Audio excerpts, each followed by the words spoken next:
Ray, bonjour. Bonjour. Alors, Marseille Innovation a 20 ans aujourd'hui. Je crois que vous les fêtez ce soir Oui, d'ailleurs. oui.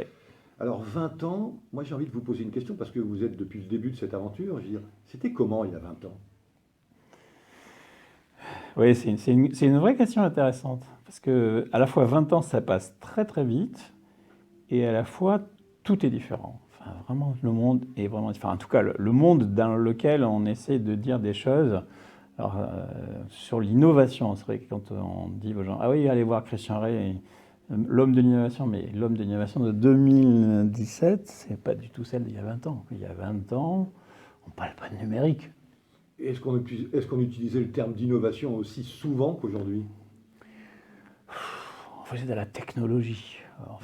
Voilà, on était dans des instituts de technologie. D'ailleurs, quand je crée Marseille Innovation, je ne crée pas Marseille Innovation, je crée l'Institut de création d'entreprises et d'innovation économique de Marseille. On vient d'un institut de technologie, donc on est dans la technologie. On a des chercheurs, on met des années à faire un prototype, on est dans le temps long. Enfin, là-dedans, il y a des gens qui font de l'informatique. Bon, on a mais on a des dizaines de docteurs dans les couloirs de l'incubateur de l'Institut. Il y a Oseo, enfin, on va chercher de l'argent pour faire du prototype, on va faire un business plan. Aujourd'hui, on ne fait plus de business plan, on fait des business models et puis on croit aux individus. Il y a eu une accélération du monde, donc financer l'innovation il y a 20 ans, mais c'était extrêmement compliqué. Il fallait effectivement bien faire les choses avec Oseo, Lanvar de l'époque, qui était l'outil référent et qui est resté depuis 2 décennies, qui est vraiment un outil d'une grande stabilité, un outil de l'État sur le financement de l'innovation. Mais globalement, quand on était un chercheur, quand on voulait créer une entreprise, c'était totalement impossible. Les incubateurs n'existaient pas.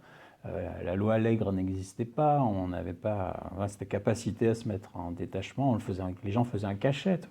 On ne savait pas comment gérer les équipements, c'était compliqué. L'idée de créer Marseille Innovation vous est venue comme ça? C'était un projet pour vous Ouais, c'était une absolue nécessité puisqu'on était chômeurs de l'Institut métropolitain de technologie qui fermait parce que le groupement d'intérêt public était dans une phase compliquée, avec au milieu des universités marseillaises. Bon, donc on s'est pris par la main, une main devant, et on a créé une start-up qui s'appelait Marseille Innovation, sans trop de moyens financiers au départ, à deux avec ma secrétaire à l'époque. Bon, donc on a inventé Marseille Innovation avec un budget de 40 000 euros aujourd'hui. 20 ans après, on peut dire qu'on a vécu une vie de start-up, c'était intéressant, et on est toujours quelque part une start-up en croissance, et ça c'est vraiment intéressant. On arrive à un moment où on peut inventer pour inventer les 20 ans qui viennent, il va falloir changer de modèle. Et, par contre, c'est un moment intéressant de la vie d'une structure. 20 ans, elle a des acquis, elle a un vrai back-office, il y a de vrais anciens qui ont monté de belles boîtes, mais les 20 ans qui viennent ne seront pas du tout sur le modèle de ces premiers 20 ans. Il y a 20 ans, on était vraiment moins bon qu'aujourd'hui, pour ne pas dire des choses plus... On le faisait avec le cœur, mais on n'avait pas forcément la compétence dans tous les champs. Et c'est impressionnant de voir comment ce métier s'est professionnalisé. Et aujourd'hui, par contre, il y a des acteurs dans tous les sens. Je veux dire, il y a des accélérateurs issus des grands groupes, issus des banques, des Big Five. Tout le monde s'intéresse aux startups. Les grands groupes s'intéressent à ça parce qu'ils peuvent faire de l'open innovation. Il y a 20 ans, on parlait d'innovation incrémentale versus innovation de rupture. Hein, c'était Concorde, c'était... Bon, aujourd'hui, ça reste un sujet, mais le sujet, c'est innovation, open innovation, innovation frugale, innovation d'usage. Aujourd'hui, pour savoir la différence entre un produit et un service, on se pose beaucoup la question. Quel est le business model? Ça, c'est un vrai sujet, mais aujourd'hui, vous avez des sites internet avec des milliers de références de business model. Il y a 20 ans, c'était quoi le business model? Ah ben j'ai un client, je vais essayer de lui vendre quelque chose, à quel prix? On balbutiait le marketing. Vraiment, accompagner les startups il y a 20 ans, c'était compliqué parce qu'on n'avait pas les outils, quoi. On a fait du mieux qu'on a pu, on a créé des très belles boîtes, mais si on avait été outillés comme aujourd'hui, on les aurait certainement fait grossir plus vite et elles seraient peut-être devenues... On a la fierté d'avoir ce qu'on a fait, on aurait pu en faire des gazelles il y a 20 ans avec des boîtes qu'on a amenées qui sont peut-être leaders européens sur leur niche, comme les gens comme TechnoFirst sur l'anti-bruit actif. Peut-être qu'ils ont été, voilà, peut-être qu'au lieu d'être 100, ils auraient été 1000.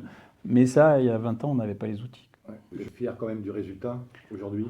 Ah oui, oui, moi je suis fier de la réussite des entrepreneurs, je suis fier de cette équipe à fabriquer des gens qui sont passés. Je crois on est une petite quinzaine, mais on doit être à 65-70 personnes qui sont passées à Immersion Innovation, qui ont créé des entreprises, qui ont essaimé dans autre chose. Il est passé des centaines d'entrepreneurs dans ces locaux. Et aujourd'hui, ces gens-là renvoient.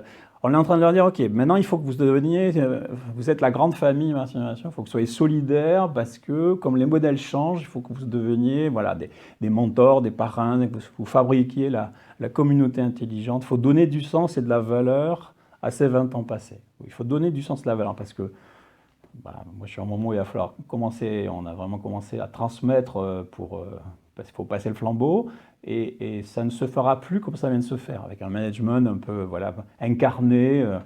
Il y aura un collectif. Maintenant, il y a 2 vice-présidents chargés du numérique, puisque c'est Denis Yotta qui est le vice-président numérique. Il y a un vice-président industriel, donc avec mon président Pascal Fouache, qui est, bon, on est voilà, un binôme depuis 20 ans tous les deux. On prépare la suite, et 2017, cette année de transition, va se faire en co-construisant avec les anciens et tous les partenaires avec qui on bosse depuis 20 ans, la gouvernance de demain de cet outil. C'est ça qu'on est en train d'essayer de construire. Il ne faut pas rater ça, parce que sinon, ça serait dommage.